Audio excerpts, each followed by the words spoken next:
Hello everyone, Isha this side from IELTS Plugin. You all are welcome to IELTS Plugin. IELTS, that is International English Language Testing System, is an exam that you give when you want to study, work, or migrate in a country where English is the language of communication.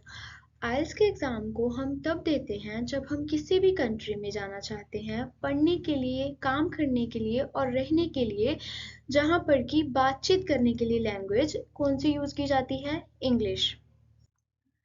आइल्स का test कौन कौन conduct करता है? Cambridge University, British Council and IDP IELTS, ये तीनों jointly IELTS का test world wide मतलब internationally हर कंट्री में कंडक्ट करवाते हैं।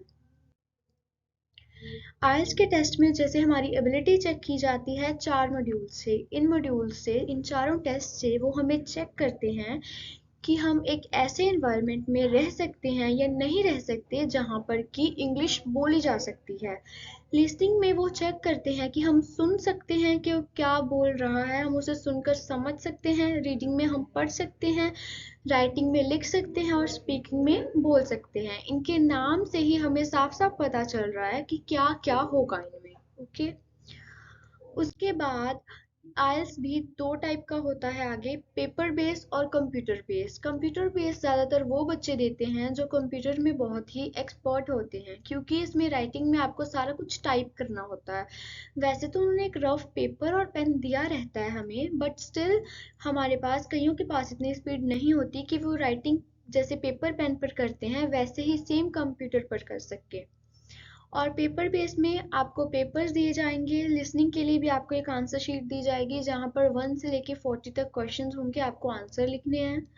और रीडिंग में भी आपको सेम शीट दी जाएगी।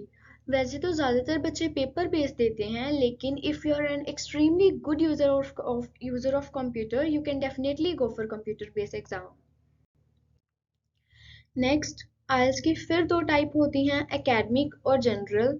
एकेडमिक को भी आप कंप्यूटर बेस दे सकते हैं और पेपर बेस दे सकते हैं, जनरल को भी आप कंप्यूटर बेस दे सकते हैं और पेपर बेस दे सकते हैं।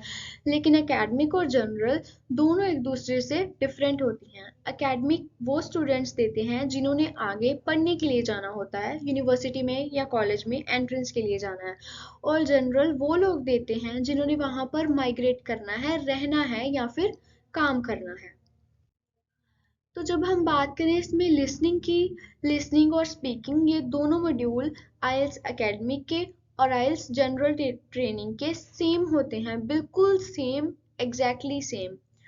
और लिसनिंग में 4 पार्ट्स होते हैं, हर पार्ट में 10 क्वेश्चंस होते हैं, तो टोटल 40 क्वेश्चंस बनते हैं और इसमें 30 मिनट्स की चलती है लिसनिंग। 30 टू 40 भी जा सकती है, कम ज़्यादा भी हो सकती है, अप्रोक्सीमेटली 30।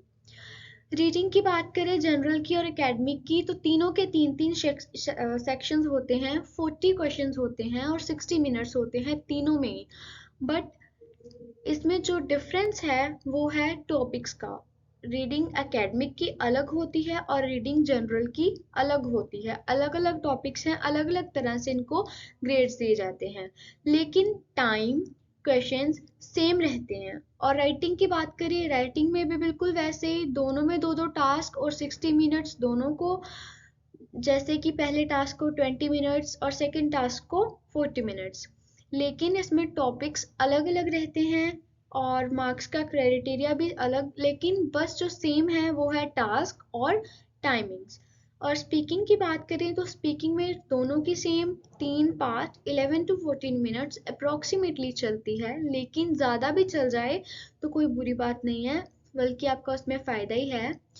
तो स्पीकिंग में 3 पार्ट होते हैं। सबसे पहला पार्ट जो होता है वो इंट्रोडक्शन होता है, उसमें आपको एग्जामिनर को खुद को इंट्रोड्यूस करना होता है, जिनसे वो क्वेश्चंस पूछते हैं उनके आंसर करने होते हैं। जैसे कि एग्जामिनर कई बार क्या मोस्टली आपको पूछते हैं कि हम आपको कैसे बुला सकते हैं। पहले तो आपका फुल नेम पूछेंगे, फिर बोलेंगे कि how may I call you, आप कहाँ से हो, ऐसे ऐसे करके। फिर उसके बाद आपके ओपिनियन पे क्वेश्चन करेंगे कि आप इस टॉपिक के बारे में, आप इस चीज़ के बारे में क्या सोचते हो। इससे वो चेक करेंगे कि आप अपने थॉट्स को कम्युनिकेट कर सकते हो या नहीं कर सकते। इससे वो आपको बैंड स्कोर देंगे। फिर सेकंड पार्ट आपका जो आएगा स्पीकिंग में वो होगा क्यू कार्ड।